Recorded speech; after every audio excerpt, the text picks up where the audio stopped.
अभी शिरडी के साईं बाबा क्या भगवान हैं और क्या उनकी पूजा पाठ हिंदू मंदिरों में जायज है? कृपया इस पर प्रकाश डालें। विराजिए। एक तो ये जवाब खुद ही दे दिए। बहुत हिंदू देवता बढ़ते जा रहे हैं, मैं अंत हूं, अंतिम मैं हूं। ठीक। शिरडी का साईं बाबा, उन्होंने पूछा क्या वो भगवान है?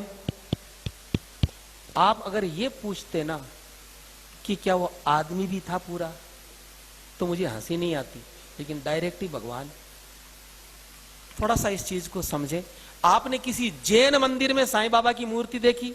किसी बौद्ध मठ में, किसी सिख गुरुद्वारे में, उसकी छोड़िए किसी चर्च में साईं बाबा की मूर्ति देखी? अरे उसको छोड़िए किसी मस्जिद में उसका कैलेंडर भी देखा? केवल हिंदुओं के मंदिर में साईं बाबा की मूर्तियां कह कह करके बिठाई जाती है, पैसा दे दे करके। अब ये बीमारी क्या? अब जरा थोड़ा समझे। साईं बाबा कौन था? सरासर झूठा प्रचार। और मैं जो आपको बात बता रहा हूं बिल्कुल प्रमाणिक, जो साईं बाबा ने खुद ने लिखवाई। उनका चेला था गोविंद रघुनाथ राव दाभोलकर, जिसको वो हेमा पंडित बोलते थे। वो सेवा में रहता था, पढ़ा लिखा था। उसको कह करके बाबा ने अपनी जीवनी लिखवाई, पूरी पुस्तक लिखवाई, जिसका नाम है साईं सच्चरित्र, जिसको शिरडी साईं संस्थान ने प्रकाशित किया। उसमें बिल्कुल जो बातें मैं आपको बता देता हूं, अपनी ओर से मैं कुछ नहीं बताऊंगा, बिल्कुल प्रमाणिक।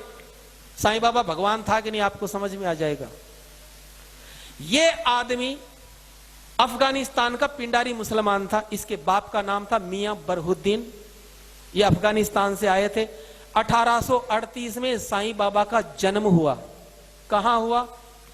अहमदनगर की एक वेश्या, उसके पास में इसका बाप मियां बरहुद्दीन जो था, वो डकैतों का ग्रुप चलाता था हिंदुस्तान में, लुटेरों का।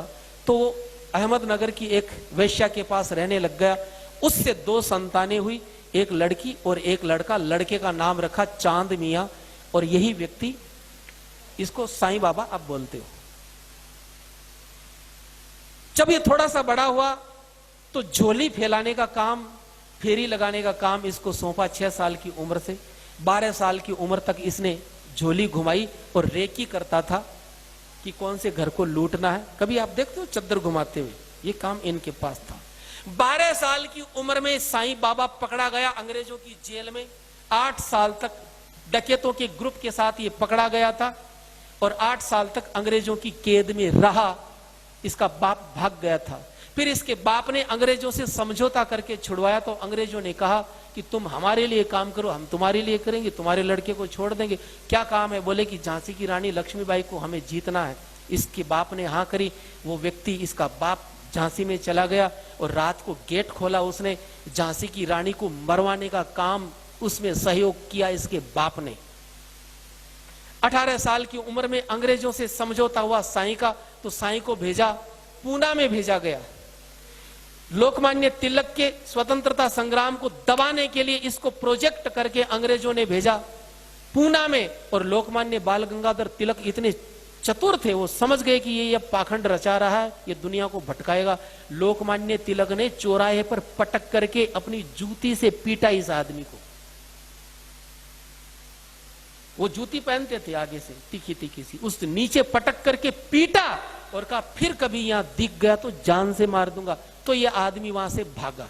बिल्कुल पाखंड का रूप इसने धारण किया लोगों को ठगने के लिए। मैं भूत प्रेत जानता हूं, मैं तंत्र मंत्र जानता हूं, मैं ये करूं, मैं बेटा दूंगा, मैं आरोग्य दूंगा, मैं पैसा दूंगा, पाखंड। फिर ये व्यक्ति शिरडी में आया 20 साल की उम्र में। शिरडी में ही क्यों, बंबई में क्यों नहीं? क्योंकि शिरडी में, उस क्षेत्र में संत ज्ञानेश्वर हुए थे। वहां के लोग बड़े श्रद्धावान थे, भावुक थे। तो सोचा कि मेरी दुकान चल जाएगी। वहां पर ये आदमी आया और आकर के धीरे धीरे इसने अपना अड्डा जमाया। रोज ये कुरान का पाठ करवाता। इसका शिष्य था अब्दुल बाबा, कुरान का पाठ करवाता। अपने हाथों से बकरा काट करके, अपने हाथों से बकरा काट करके चावल में मिला करके प्रसाद बांटता, कोई नहीं लेता तो गंदी गंदी गालियां देता। एक बार तो ऐसा हुआ, काका साहेब दीक्षित एकादशी के दिन उनसे बोला कि बकरा लाओ। उन्होंने कहा मैं तो ब्राह्मण हूं, तो गालियां दी, जबरदस्ती मंगवाया और बना करके उसका ब्राह्मण धर्म भ्रष्ट किया। उसको भी बोले खा। एक बार तो ऐसा हुआ, शिरडी में हैजा फैल गया, तो वहां के पंचों ने कहा कि ऐसा करो कि कोई जीव हिंसा मत करना ताकि हैजा कंट्रोल में आ जाए। सबने जीव हिंसा बंद कर दी, लेकिन इसने कहा मैं तो काटूंगा। बकरा अपने हाथों से काटता, काट करके चावल में मिला करके सबको प्रसाद बांटता। बोले मैं तो मुसलमान हूं। ये आदमी महीनों महीनों नहाता नहीं था, संडास जाने का डिब्बा, उसी से ये आदमी पानी पीता, चिलम पीता था।